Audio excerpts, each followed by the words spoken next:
యోऽन्तः సుఖోऽन्तరారామः తథాంతర్జ్యోతిరేవ యః స యోగీ బ్రహ్మనిర్వాణం బ్రహ్మభూతోధిగచ్చతి. ఎవరైతే తన ఆత్మలో తాను ఉంటూ ఆత్మసుఖాన్ని అనుభవిస్తూ ఆత్మలో సంచరిస్తూ ఉంటాడో అటువంటి యోగి బ్రహ్మ నిర్వాణం పొందుతాడు. తానే బ్రహ్మ మారుతాడు, తానే బ్రహ్మ అవుతాడు. జీవితకాలము విలువైనది, దానిని వృధా చేయరాదు అని చెప్పిన పరమాత్మ ఆత్మసుఖం ఎలా ఉంటుందో, మోక్షము పొందడానికి మార్గం ఏమిటో ఈ శ్లోకంలో వివరిస్తున్నాడు. ప్రయత్నం చేస్తే బ్రహ్మ పదమును అందరూ పొందగలరు. కాకపోతే దానికి కఠోర శ్రమ చేయాలి. ఇంద్రియములను మనస్సును నిగ్రహించాలి. మన చూపును బయట వస్తువుల మీద కాకుండా లోపలకు మళ్లించాలి. మనసును ఆత్మలో స్థిరంగా ఉంచాలి. మనం ప్రాపంచిక విషయములను ఎలా అనుభవిస్తామో అలాగే ఆత్మ సంయోగమును అనుభవించాలి. ఈ శ్లోకంలో సుఖము అనే మాట వాడాడు. మనము సాధారణంగా సుఖాన్ని బయట ప్రపంచంలో వెతుక్కుంటాము. కొద్దిపాటి సుఖం కలిగినా దానిని గొప్పగా అనుకుంటాము. ఆలోచిస్తే మనం అనుభవించే సుఖము బయట లేదు, మన మనసులో ఉంది. ఒకే వస్తువు, ఒకే సంఘటన, ఒకే విషయము ఒకరికి సుఖాన్ని ఇస్తే మరొకరికి దుఃఖాన్ని తెచ్చిపెడుతుంది. కాబట్టి సుఖం అనే దానికి కేంద్రము మన అంతరాత్మ. అక్కడ కలిగే సుఖమే శాశ్వతమైన సుఖము. బాహ్య సుఖము క్షణికము, దుఃఖంతో కూడి ఉంటుంది. కాబట్టి మనం మనస్సును అంతర్ముఖం చేసి ఆత్మతో అనుసంధానం చేస్తే కలిగే సుఖము అనంతము, క్షణికము కాదు. ఆరామః అంటే ఆత్మయందు రమించడము, క్రీడించడము. మానవులు సాధారణంగా బయట కనబడే వస్తువులతో, స్త్రీ పురుషులతో, ధనంతో, ఆస్తులతో ఆడుకుంటూ ఉంటారు. వాటి యందే రమిస్తుంటారు. వాటి యందే లీనమై వాటిని పట్టుకొని వేలాడుతుంటారు. ఇది మానవ నైజము. ఇవి ఎక్కడ తమను విడిచిపెట్టి వెళ్ళిపోతాయో అని నిరంతరము భయపడుతూ వేదన చెందుతుంటారు. ఇది సుఖ దుఃఖాలమయం.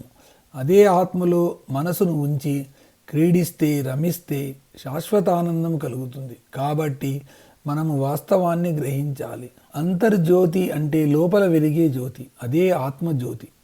సూర్యుడు, దాని వెలుగు పడి ప్రతిబింబంగా ప్రకాశించే చంద్రుడు, జ్యోతులు ఇవి మనకు కనబడే వెలుగు. కానీ ప్రతివాడిలో ఆత్మజ్యోతిలాగా వెలుగుతూ ఉంటుంది. సూర్యుడు ప్రపంచంలోని వస్తువులకు ప్రకాశింపచేస్తే ఆత్మజ్యోతి బుద్ధిని ప్రకాశింపచేస్తుంది. సూర్యుని వెలుగులో మనం వస్తువులను, మనుషులను చూడాలంటే మనకు కళ్ళు కావాలి. ఆ కళ్ళకు చూచే శక్తి కావాలి. ఆ శక్తి మనలో ఉన్న చైతన్యం వలన కలుగుతుంది. ఈ చైతన్యమే ఆత్మస్వరూపము. ఈ ఆత్మస్వరూపము మనలో జ్యోతిలాగా వెలుగుతుంటుంది.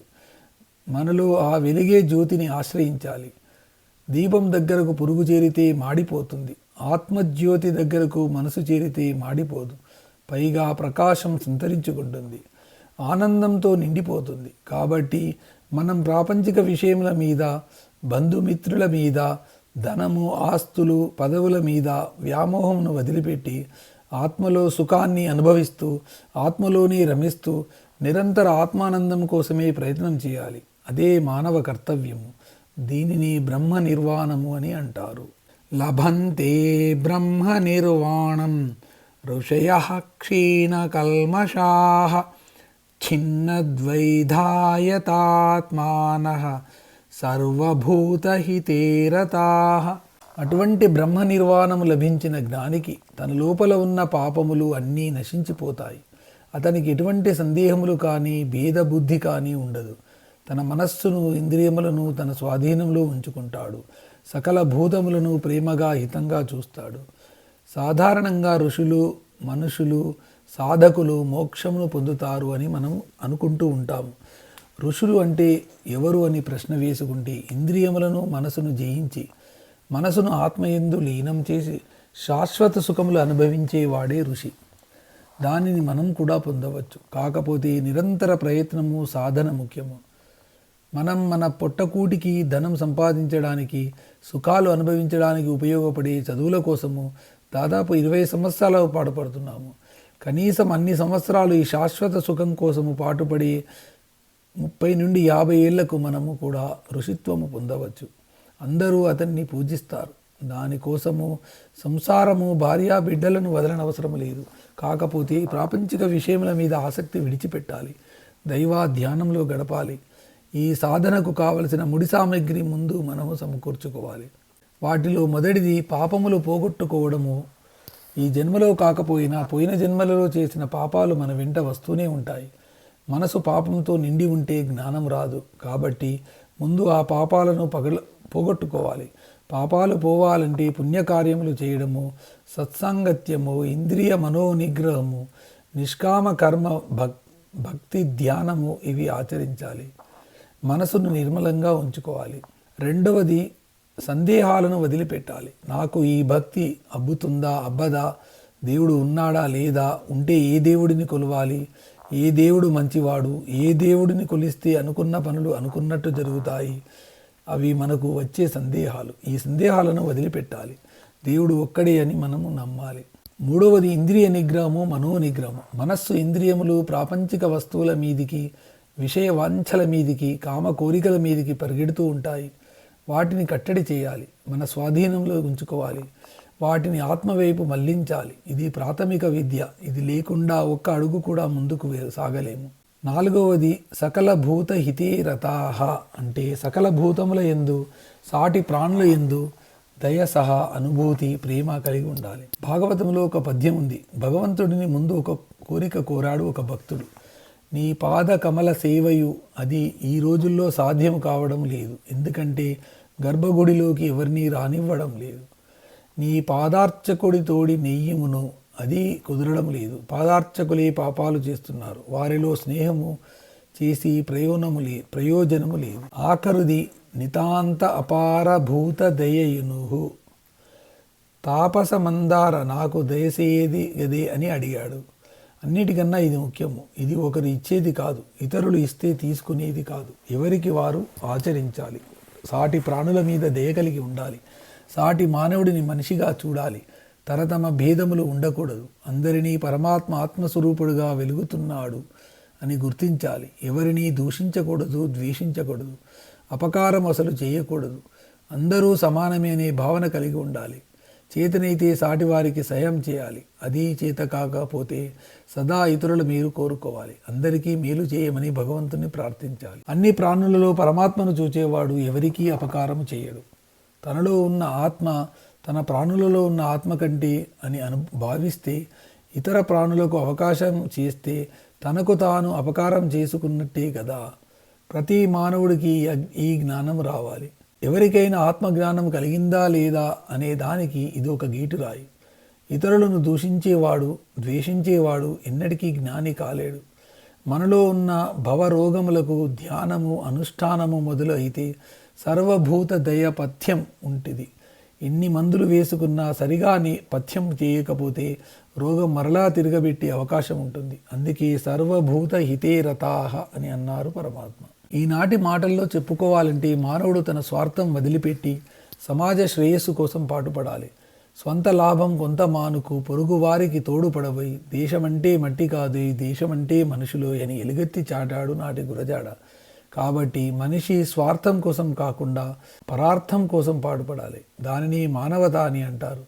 మనిషి మనీషిగా బతికిన నాడే అతడు ఉన్నత స్థాయిని చేరుకోగలడు. దానిని ధార్మిక జీవితము అని కూడా అంటారు. ప్రతి మానవుడు ధర్మంగా, న్యాయంగా జీవించడం నేర్చుకోవాలి. తాను ఏ పని చేస్తే, ఏ మాట అంటే ఎదుటివాడికి కష్టము, నష్టము కలుగుతుందో తెలుసుకొని ఆ పని తాను చేయకుండా ఉండడమే సామాజిక ధర్మము. ఈ ధర్మము పాటించినప్పుడే అతడు సుఖంగా, సంతోషంగా ఉండగలడు. ఇతరులను సంతోషంగా ఉంచుతాడు.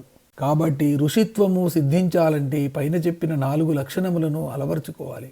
అటువంటి వారే బ్రహ్మ నిర్వాణము పొందగలరు అని ఈ శ్లోకంలో వివరించారు. కామ క్రోధ వియుక్తానాం యతీనాం యతచేతసాం అభితో బ్రహ్మ నిర్వాణం వర్తతే విదితాత్మనాం. ఎవరైతే కామమును, క్రోధమును విడిచిపెడతారో, ఎవరైతే తమ ఇంద్రియములను, మనసును అదుపులో పెట్టుకుంటారో, ఎవరైతే ఆత్మను గురించిన జ్ఞానమును కలిగి ఉంటారో అటువంటి యతులు అంటే సాధకులు బ్రహ్మ నిర్వాణము పొందడానికి ఎల్లప్పుడూ అర్హులు. బ్రహ్మ నిర్వాణము పొందడానికి ఇంకా మార్గాలు సూచిస్తున్నాడు పరమాత్మ. కామమును అంటే కోరికలను విడిచిపెట్టాలి. అవి తీరకపోతే వచ్చే కోపమును విడిచిపెట్టాలి. మనస్సు ఇంద్రియములు మన స్వాధీనంలో ఉంచుకోవాలి.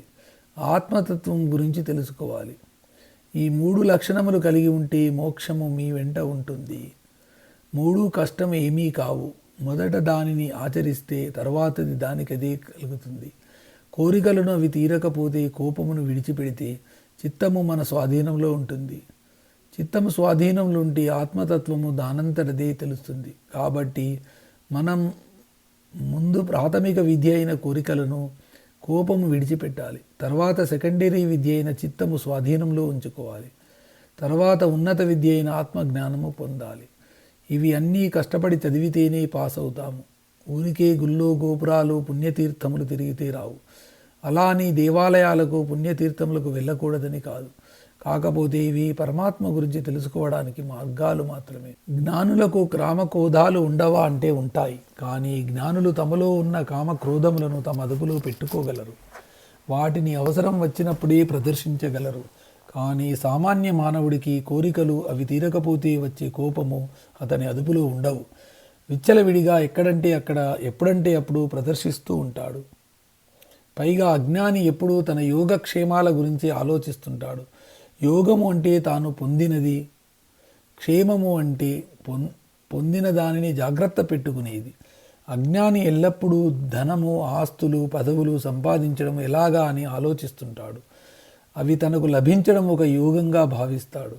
లభించిన ధనాన్ని, ఆస్తిని, పదవిని కాపాడుకోవడానికి తాను ఎల్లప్పుడూ క్షేమంగా ఉండటానికి ప్రయత్నిస్తుంటాడు. సామాన్య మానవుడు ఈ రెండింటితోనూ సతమతమవుతూనే ఉంటాడు. కానీ జ్ఞాని తన యోగక్షేమముల గురించి పట్టించుకోడు. సమాజం యొక్క, సాటివారి యొక్క యోగక్షేమాల గురించి ఆలోచిస్తుంటాడు. అదే జ్ఞానికి, అజ్ఞానికి, సామాన్యుడికి, సాధకుడికి ఉన్న తేడా. ఇక్కడ యతీనాం అనే పదం వాడాడు పరమాత్మ. యతులు అంటే ప్రయత్నపూర్వకంగా సాధన చేసేవారు అని అర్థము. ప్రయత్నము చేస్తే సాధించలేనిది ఏదీ లేదు. కోరికలు, కోపము పోవాలంటే ముందు బయట ప్రపంచంలో దొరికే ధనము, ఆస్తులు, పదవులు ఇవన్నీ శాశ్వతములు కావు. వాటి గురించి తాపత్రయం పడటం వృధా అనే భావన కలగాలి. అప్పుడు వాటి మీద కోరికలు ఉండవు. కోరికలు లేకపోతే కోపము రాదు. రెండవది యతచేతసాం, స్థిరమైన మనసు కలిగి ఉండటము. అంటే మనసును అదుపులో పెట్టుకోవడము. మనసును చంచలంగా ఉంచకూడదు. క్షణక్షణం మనసు మార్చుకూడదు. నిశ్చయాత్మక బుద్ధి కలిగి ఉండాలి. ఏకాగ్రత అవలంబించుకోవాలి. త్రికరణ శుద్ధి అలవరుచుకోవాలి. అంటే మనసులో ఉన్న మాట బయటకు చెప్పడము, చెప్పింది చేయడము. అంతేకాని మనసులో ఒకటి బయటకు మరొకటి మాట్లాడకూడదు. ఈ రెండింటికి పొంతన లేకుండా పనులు చేయకూడదు. ఏకాగ్రత రావాలంటే మనలో ఉన్న రజోగుణము, తమోగుణము తగ్గించుకోవాలి. సాత్విక ఆహారము తీసుకోవాలి. సత్సాంగత్యము చేయాలి. భగవంతుని గురించి తెలుసుకోవాలి. అప్పుడు ఇంద్రియములు, మనసు మన స్వాధీనంలో ఉంటాయి. మన స్వాధీనంలో ఉన్న మనసును బలవంతంగానైనా ఆత్మయందు నిలపడానికి ప్రయత్నం చేయాలి. మూడవది ఆత్మజ్ఞానము. అన్ని జీవులలో పరమాత్మ ఆత్మస్వరూపుడుగా ఉన్నాడు అని తెలుసుకోవడము. అలాగే ఆత్మ నిత్యము, దేహము అనిత్యము. దేహము నశిస్తుంది, ఆత్మకు నాశనము లేదు అని తెలుసుకోవడము. ఇదే ఆత్మజ్ఞానము. ఇది అందరికీ తెలుసు, కానీ అంగీకరించడమే కష్టము. అలా అంగీకరిస్తేనే సమభావన కలుగుతుంది, లేకపోతే భేదభావము కలుగుతుంది. ఆత్మజ్ఞానము రావాలంటే శాస్త్రజ్ఞానం ఉండాలి. శాస్త్ర అధ్యయనము చేయాలి. శాస్త్రములలో ఉన్న విషయములలో కూలంకషంగా గ్రహించాలి. అలా చేసే సాధకులను యతీనాం అంటే యతులు అని అంటారు. అంటే నిరంతరము ప్రయత్నం చేసేవారు, ఏమాత్రము అలసత్వము లేనివారు అని అర్థం. ఈ 3 లక్షణాలు మనం అలవరుచుకుంటే మనసు నిర్మలంగా ఉంటుంది. భగవంతుడు మన వెంటే ఉంటాడు. మోక్షం ఎక్కడో ఆకాశంలో లేదు, మన అరచేతిలో ఉంటుంది అనడంలో సందేహం లేదు. వారే బ్రహ్మ నిర్వాణం పొందుతారు. ఎప్పుడు పొందుతారు అంటే ఎల్లప్పుడూ పొందుతారు. జీవించి ఉండగానే పొందవచ్చు, మరణించిన తర్వాత పొందవచ్చు, ఎప్పుడైనా పొందవచ్చు. ఆత్మ పరమాత్మలో కలవడానికి ఒక సమయము, ప్రదేశము లేవు. ఒకే దిక్కు నుండి కలవాలని లేదు. ఏ దిక్కు నుండి అయినా కలవచ్చు. ఎందుకంటే పరమాత్మ సర్వత్రా వ్యాపించి ఉన్నాడు. కాబట్టి పరమాత్మలో కలవడానికి కావలసింది కేవలం అర్హతలు మాత్రమే. ఆ అర్హతలు అన్నీ పైన చెప్పబడ్డాయి. ఈ అర్హతలు అన్నీ ఉంటే జీవాత్మ పరమాత్మలో లీనమవుతుంది అనడంలో సందేహం లేదు.